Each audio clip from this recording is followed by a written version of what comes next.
Welcome to Word on the Block, the series that takes a deeper dive into the stories we cover right here on Forkast.News. Everything from DLT to blockchain, crypto, and all the rest, all the emerging technologies at the intersection of business, politics, and economy. I'm editor-in-chief and your host of Word on the Block, Angie Lau. Well, it is one of the most defining moments in social media history. A breach of epic proportions where suddenly the names that you know from Barack Obama to Warren Buffett all suddenly were involved in a coordinated Bitcoin scam. Of course, they had nothing to do with it, but it was an internal breach. Increasingly, it just feels that these credibility breaches are happening with greater frequency. Is this just the new normal? Well, not if my next guest has anything to do with it. It's my pleasure to welcome right now Salah Zalatimo. He is CEO of Voice, and this is the blockchain-enabled social media network platform that's really taking on crypto and blockchain-enabled capabilities and challenging the stalwarts of the day, like Facebook. So Salah, it's great to finally get a chance to talk with you. Thank you. Thank you very much, Angie. It's a pleasure to speak to you too, and thank you for having me on your show. All right, just a few months in with the launch of Voice, you launched in February of 2020. And in the few short months, you've been battling, as you've launched the business, we're all in lockdown mode. And now this huge breach on Twitter. First, what was your reaction? You know, it was unfortunately not surprising to see. I think that the challenges that we have today on not just social media, but just in general with security across the web are not new.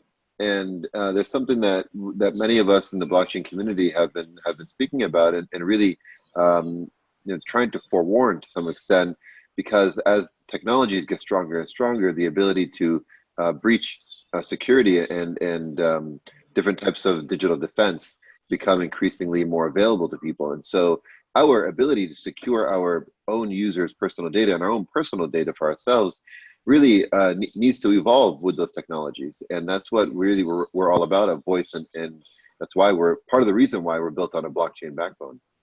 So when you say it's not a surprise, how are you building that security into the architecture of Voice, and how do the users know that they're being protected? It's a great question, Angie. You know, on Voice, we are very focused on using cryptographic security, and so using the combination of blockchain and secure keys and secure, and even to the extent that we'll be able to offer hardware keys as well, is really part of the requirements around having a digital currency. And so by having a cryptocurrency on Voice, the Voice token, we have to also make sure that our ability to protect our users' data and their tokens ultimately are on par with financial security for banks. So, and not just on par, actually, even better, because the cryptographic the power needed to break through the keys that we're using for our user login are far more advanced and complex to a potential bad actor or hacker than what currently is being used by many banks, let alone places like Facebook and Twitter. I mean, you published an open letter, and I think it just reflected the frustrations that we all feel about social media. Is that we're conducting our lives here on social media platforms. It's as a Silicon Valley veteran said to me yesterday, this is an essential service. Almost. It has become a social essential service. And so why haven't security investments in R&D been put in place in really, well-resourced, well-capitalized billion-dollar companies? It's a really great question. I think the way you framed it is also very prescient, because when Facebook was founded, when Twitter was founded, when the social media platforms of today were founded, nobody would have expected for somebody 10 years, 15 years later to be making that statement that this is now an essential item. This is now something that we need as a society to function. And in many ways, people feel trapped by the current social media platforms because there is a somewhat of a requirement or a need to use it. I mean, if you ask people what the primary way of getting in touch with friends or friends they've lost touch with is, they would immediately tell you Facebook. And many people use Twitter to get their news and use Instagram to keep up with their friends and use Reddit to discover new information. It is really something that has grown way beyond anybody's wildest imaginations. And so if we knew then what we know now, I think we would have built these very differently. And I think not just from a security standpoint, from an accountability standpoint, from a transparency standpoint, it really requires something that the users can depend on and can actually influence and participate in. And so all of those things are why we felt the need to build voice, because if we have the opportunity now to build a social media platform that is geared to be something that actually can fulfill that role in society in a much more equitable and inclusive and accountable way. And part of doing that is being able to trust the platform that your information and your data and potentially your money are very, very secure. And so that's something that we take very seriously from the outset. So how would you advise Twitter right now? I mean, how would blockchain, or could have blockchain prevented this? Well, I think it's not blockchain alone that would prevent it. Ultimately, in its most abstract sense, blockchain would replace the underlying databases of Twitter. But what blockchain would enable is the ability to represent interactions in the form of transactions. And those transactions are built on the same principles that Bitcoin are built on. So you have more fundamentally secure interactions and transactions, and therefore the ability for outside forces to interject themselves into those processes, which is in an abstract sense how this type of hacking happens, becomes significantly more difficult. So in other words, it's like taking your security really out of the kind of knots or maybe even the 90s and bring it into the modern day, because these platforms don't have the ability to go back and re-engineer all their foundational technologies. But the bad actors and the hackers, they are definitely keeping up to date with new technologies and new computing power and new techniques for breaking through those. So, unfortunately, what I would tell Twitter is start investing in more secure technologies. I would definitely look at blockchain first and start treating your platforms as things that should be secured, just like a financial transaction should be. And so that's a great point. It's more of a mindset to me than it is a technology. I mean, if you had KYC enabled algorithms and encrypted, algorithms that really allow for that pipeline of interaction, even if it's just sharing an idea or sharing a conversation, but it's absolutely tied in the same security level of KYC for banks. I mean, that reduces a lot of this noise that we're experiencing right now, the things that actually are really weighing down the trolls, right? The bot attacks that we're experiencing, the political, the political attacks, the coordinated attacks that we're seeing around the world, but especially here in Asia. How does the voice, how do we, you're one of the first.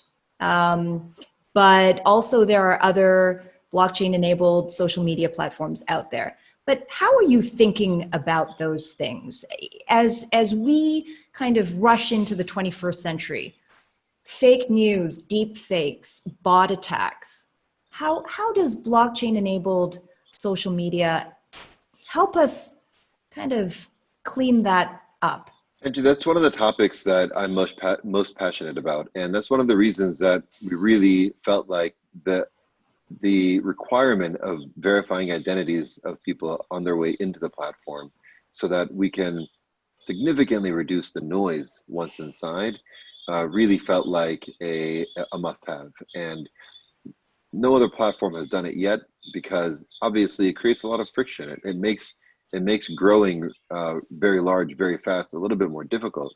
So instead of us backing away from that challenge, we went straight at it, because we believe that figuring this out is really critical to creating a social world that is free from that type of pollution and manipulation.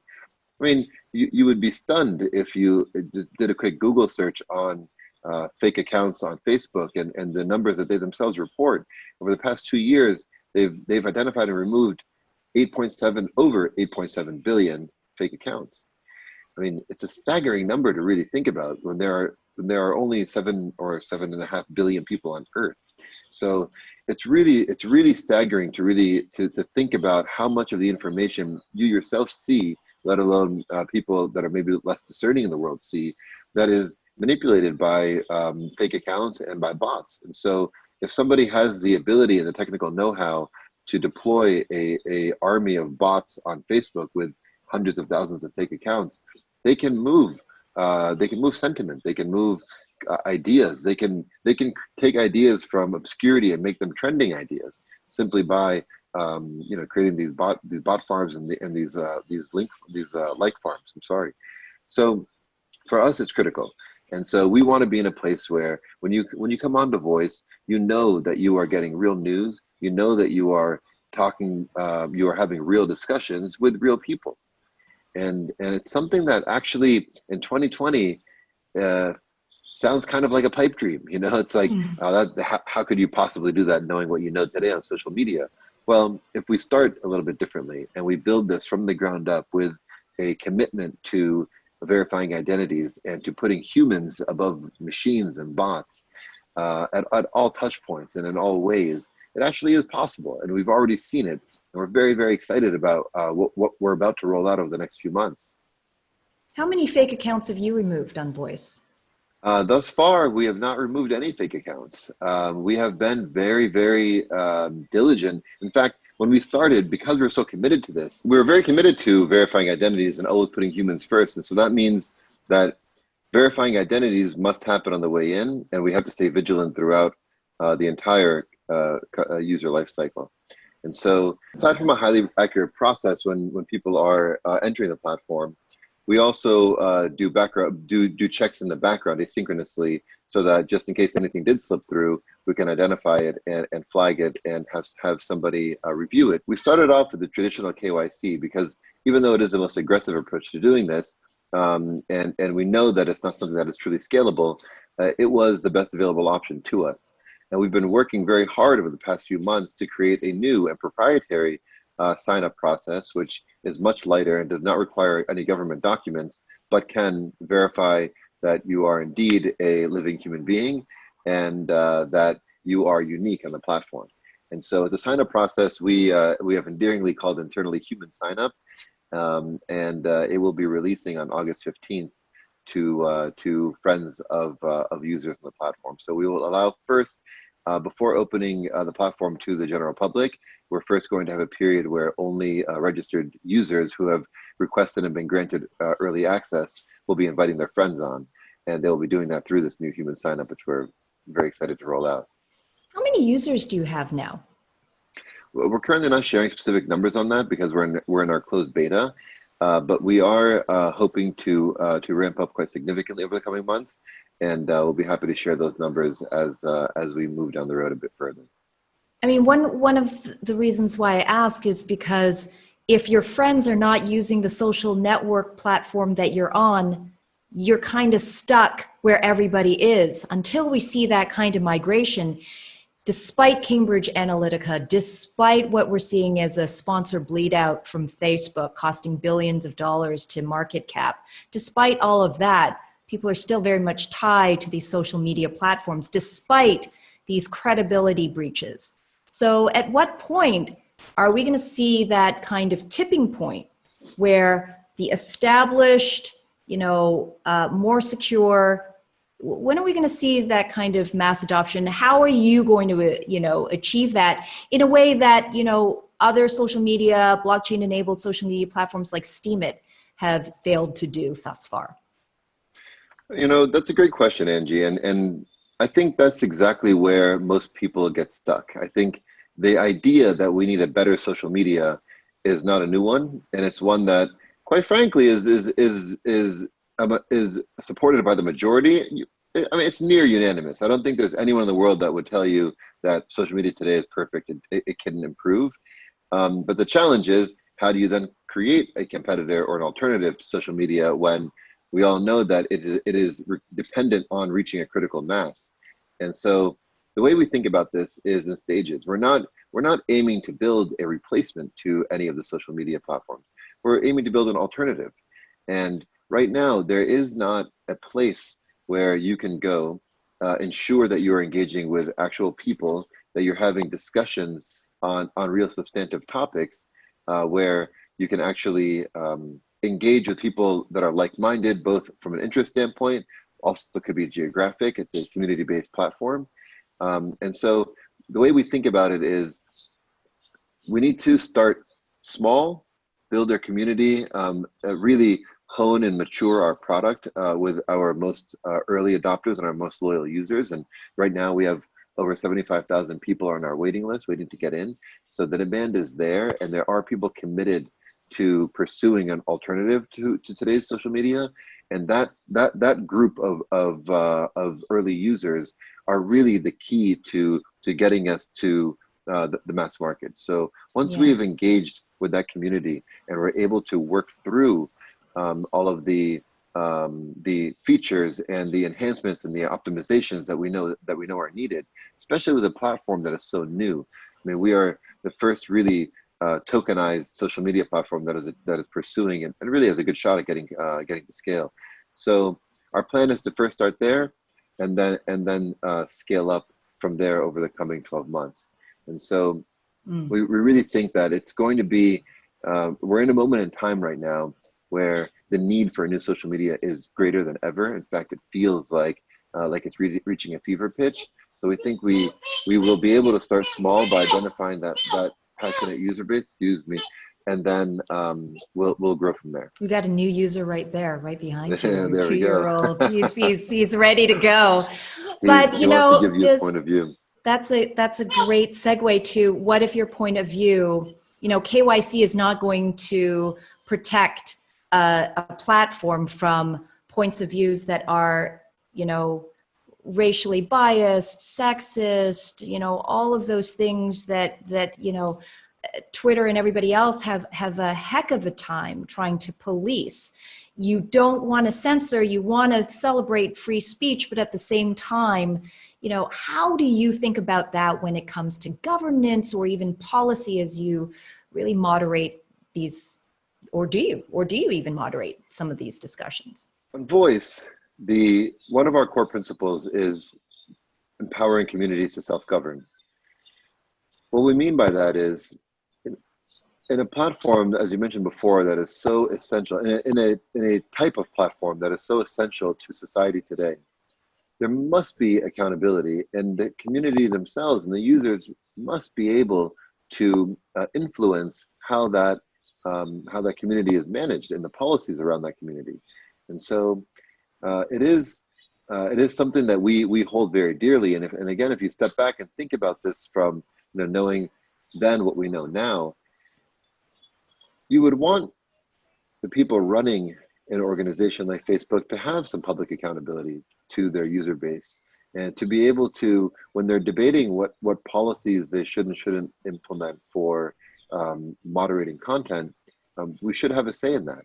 And so that's something that's a very simple belief that we have, that is one of our now core values that we're building into the Voice platform.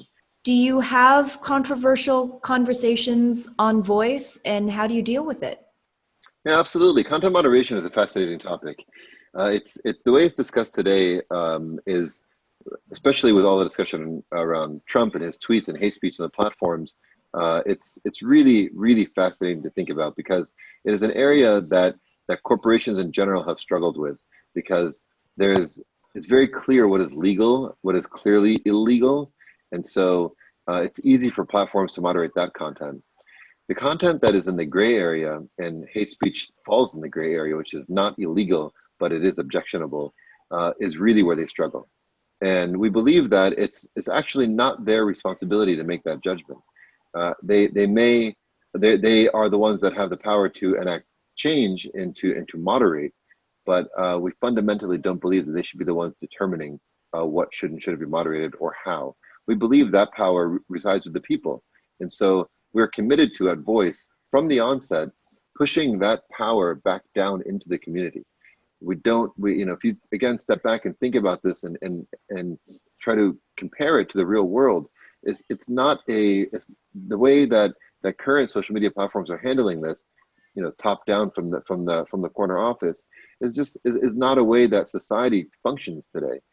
We have democracies. We've had democracies for centuries now, and the reason for that is because people should have the ability to influence and participate in the overall governance structure and policies of their platforms and of their communities.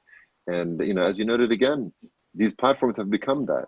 Social media is not just a fun luxury; it is a necessity, and it's something we all depend on. It's something society depends on, and so we feel it's important that we empower communities to help govern themselves. I mean, I think to your point, when people are authenticated and they're real people because the background checks have been done and all of that has been encrypted and it's protected and the trust is there, it kind of lends to a different kind of social courtesy instead of hiding behind, anonymity and the rest, which increasingly with technology like deep fakes, it's just easier to trick these days. Have you thought about how you're going to be evolving as some of these deep fakes and technology tricks are evolving as well? Have you thought about applying AI, for example, and integrating that with blockchain? How are you kind of thinking ahead? So I think you put your finger on something very, very important, which is that there's no one single thing we can do to fix all of the problems of today's social media. But if you start with a community that is verified, so you lack the anonymity and you lack the ability for people to simply close an account, open a new one, which many refer to as burner accounts. You are now creating a sense of accountability. So this is your account, it's your account for life. And so bad behaviors and bad actors can't run and hide from that. And that, to me, already we've seen that it's had a significant impact in a positive sense on the amount of hate speech that we're even seeing on the platform organically. So I think by building from a better foundation, the problem in and of itself changes and really begins to solve itself in some ways. And so it's obviously, there's still work to be done, and we still need to remain vigilant on this.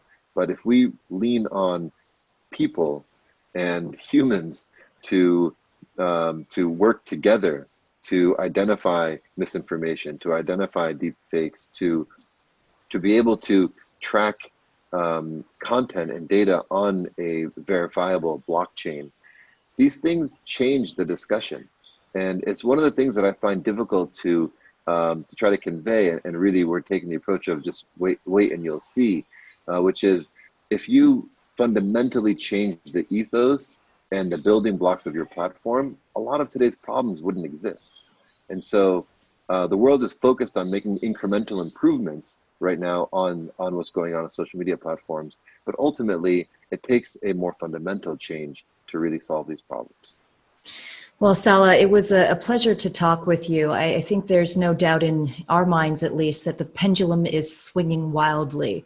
And for it to get back to fulcrum is really what we're all trying to hope for and achieve and participate in. So I want to thank you so much for joining us on Word on the Block. It was a pleasure. Thank you, Angie. I really appreciated it. And thank you also for your patience with my son. It's always a challenge with these work from home times to try to do an early morning interview, but I appreciate it. Absolutely. This is the new normal. And, he is the perfect example of why we're building what we're building, because he's part of the future that we hope for a better tomorrow. So Salah, thank you. And thank you to the rest of you for joining us on this latest episode of Word on the Block. I'm Editor-in-Chief Angie Lau. Until the next time.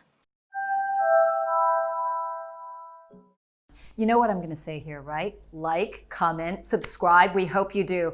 I'm Editor-in-Chief Angie Lau, Forkast.News. Subscribe for a lot more in-depth conversations. This is what we do for you every day. And here's the next one.